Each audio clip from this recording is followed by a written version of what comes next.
Hello and welcome to Organic Blooms. Thank you for joining our virtual tour today. I'm sorry that you can't be here in person, but we're going to do a whistle-stop tour around our site and hopefully show you all our lovely flowers. So I'm going to just point out some flowers as we're stood here. We've got some really traditional things like Helenium, Solidago, we've got phlox behind here. These are traditional floristry crops, but we at Organic Blooms, we grow on 9 acres, we grow organically, and we actually favour some of the more robust perennials. So I'm going to show you a few of those. So this is such a winner. This is Achillea Yarrow. It's a meadow crop, and as a result of that, it's very hardy and robust, used to competing in grassland, really drought tolerant, and we love it. It's a great filler. There's a lovely colour range of Achillea. So we really love meadow crops. They're great for organic growing. They need hardly any nutrient or input. So we're growing in a kind of allotment style beds. We've got 108 of these beds on this part of the site. We've been growing here for 10 years. Here's another of our favourites. This has become really popular. This is Helichrysum Strawflower, and it's quite a robust crop again. A lovely colour range. We're really liking these kind of antique tones this year. Another Achillea. I'll be mentioning Achillea a lot in this tour. This is the Pearl, Achillea the Pearl. Great, again, a great filler. Aster, China Aster. We're waiting for these to flower. These can be a bit virusy. You can see a few with a virus. We like to rotate our crops. This one needs 7 years between it. So that's why we need quite a lot more land as organic growers because of the crop rotation. If you look ahead of you there, we've got a lovely bed there of Echinacea. That just does look like an organic plot because it's a bit mixed. We allow the calendula to have space in there. And actually, if we get a bit closer, you'll see there's amazing wildlife here. I bet there aren't any now, but this was covered in bees. Yeah, we've got honeybees on here. Bees and butterflies love it. We actually grow the Echinacea for its seed head. We rarely put the flower in. We love this cone. It's beautiful. We use it in our Christmas wreaths as well. While we're here, I can show you an experimental crop. We've been growing Californian poppy, but in this lovely colour range this year. It doesn't last, but we do like growing some things just for the pure joy of having them.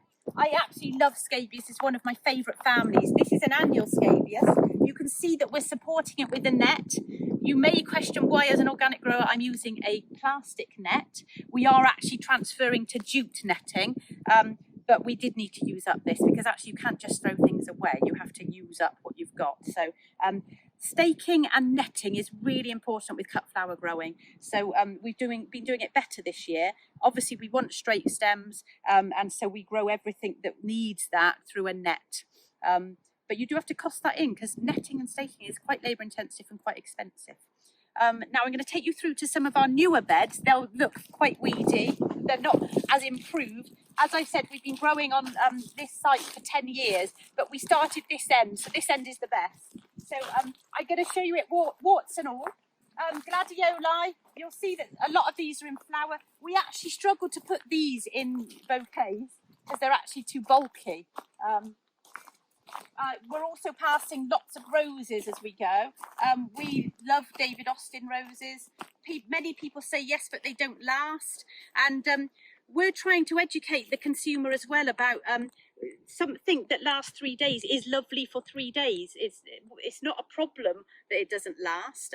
Enjoy the seasonality, enjoy the beauty for those 3 days. We know that with sweet peas, but with English roses, I think it's something to champion, really. We don't need something that lasts 2 weeks all the time. So we use a lot of roses, particularly for our local orders. Let's go past the Dahlias now. This dahlia bed we actually kept in over the winter, and you can see how much bigger it is than our other dahlias that we divided and planted. Our dahlias are quite late this year because we actually divided all our own stock and didn't buy anything in. One of the problems with organic growing is the supply chain. It's very difficult to source organic stock, so we do a lot of in-house propagation, and that actually can slow some things down if you're trying to increase stock. Let me take you past Lysomachia. I love Lysomachia.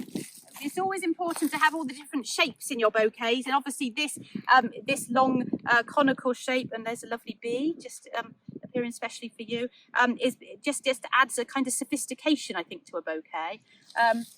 Good old Eryngium, another prairie plant, drought tolerant, robust, travels well, and it's just a bit interesting, isn't it?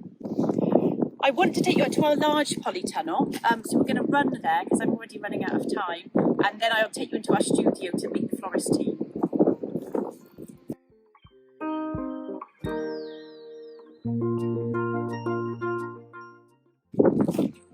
I have to mention our Comfrey Beds. Because we're on a clay soil, the Comfrey's bringing up a lot of minerals because it's a rich soil. It accesses minerals that our flowers can't because it has a very deep tap root. And then we put these leaves into a bin. We'll go past the bins in a minute. We don't add water, that avoids the smell. And then we just create within 2 to 3 weeks a lovely black fertiliser. We use that fertiliser on our high value crops in our polytunnels, mostly our zinnias, things that we're cropping probably more frequently than we would naturally. So we can get 5 cuts a year out of this Comfrey, and it's all we really need, along with obviously bulky organic matter.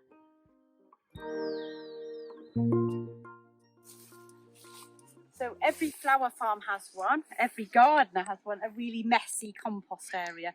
We can't generate enough compost for our site because obviously most of our leaves are going out in bouquets, so we're always going to have a deficit on organic matter, and we do have to source that. At the moment we get a green waste, but it's one tricky area. We're trying to grow more green manures, but I do think the organic matter is still an area that we haven't fully addressed and need to.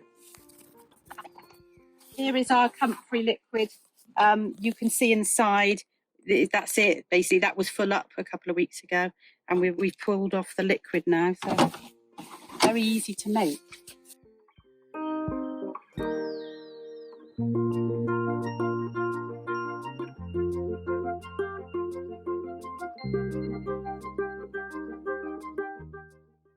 So here we are at our shiny new tunnel. We did a crowdfunding campaign for this 2 years ago, and it's made a massive difference to us. A polytunnel like this just gives you a longer season. It gives you stem length. I mean, the scabious, this is my favourite flower of all time, this Caucasian scabious. You couldn't get this length of stem outside, particularly on our site, which is very windy. So it's about stem length, it's about being able to cut in all weathers, it's about having probably at least 6 weeks earlier and a later season as well. It's a lovely place to work as well. We run our flower farm as a social enterprise, working with people with support needs, and it's a really lovely space to work in, unless it's 40+ degrees, which we have had a few days like that. So we're kind of between crops. July and August are probably the worst months for a tunnel like this, but we've got some lovely we've got new crops coming on because we can bring crops on quicker, so we can get 4 crops out of a bed with the polytunnel, because you just go through your crops quicker. So that's a newly planted bed of statice. The Helichrysum in here are taller, but they are weaker. I'd still rather have a crop outside because they're more robust. We've got a bed of green manure here, Phycelia, which is also very useful, can be cut as a cut flower. So we are trying to use all our empty beds for green manures at the moment. And we love the geranium in bouquets, the scent. We use a lot of mint, geranium, rosemary, lots of herbs.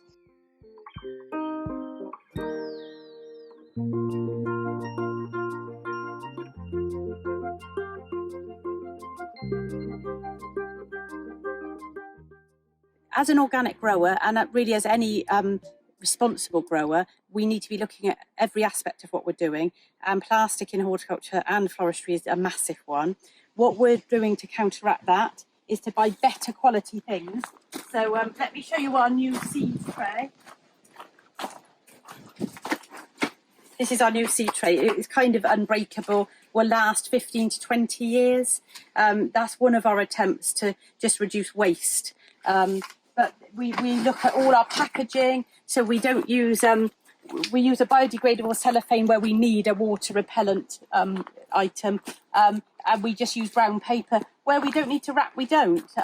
So again, examining all our processes is really important as part of just being responsible, but also as part of our organic status. Many people say, why would you bother being organic when it's not an edible crop?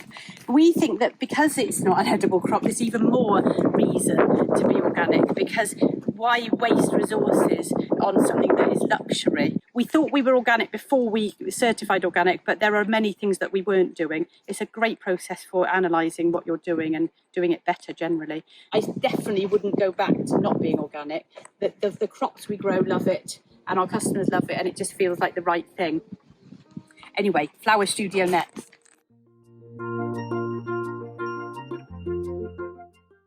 This is where everything gets converted into lovely products. And here we've got Wendy, our fellow director of Organic Blooms and head florist. A lot of what we're cutting for is an organic box scheme where we're sending out stems, but obviously we enjoy doing the bigger floristry arrangements, and we do local buckets of flowers. What is the key to a British flower having vase life? You cut them in the morning when it's cool, nice drink, strip down into fresh water in a few buckets. We've had most of our customers say they last a week. Some people are saying 12 days. So it is, like Wendy said, about what we're growing, making sure it is hydrated well, and then stripping down leaves, as Wendy said, conditioning, and we do keep everything as cool as we can. The hand-tied bouquet. Tell us about what you need as a flower grower to be able to master. A good mix. You need a good mix of filler flowers and opal flowers, so nice textures, different heights. So you need to have a good range, probably about 4 or 5 different varieties in a bouquet, to get a nice mix. And that is a classic one of ours that is, wrapped in paper, as I was just saying, using string. Again, we look at every bit of the packaging. Nice spiral there. The hand-tied bouquet, is the key, isn't it, for everything we do, really. Obviously, we like to be creative as well, but it just shows off British flowers so nicely. This is just our things at the end of the week. This is the stuff we've got left over, really. And this big arrangement we've done this morning is all no floral foam. It's all in chicken wire. That is amazing, to achieve that size of an arrangement in chicken wire. So we've obviously made a decision as an organisation to go foam free, as many people are, and it's really quite an interesting process, isn't it, Wendy? Yeah.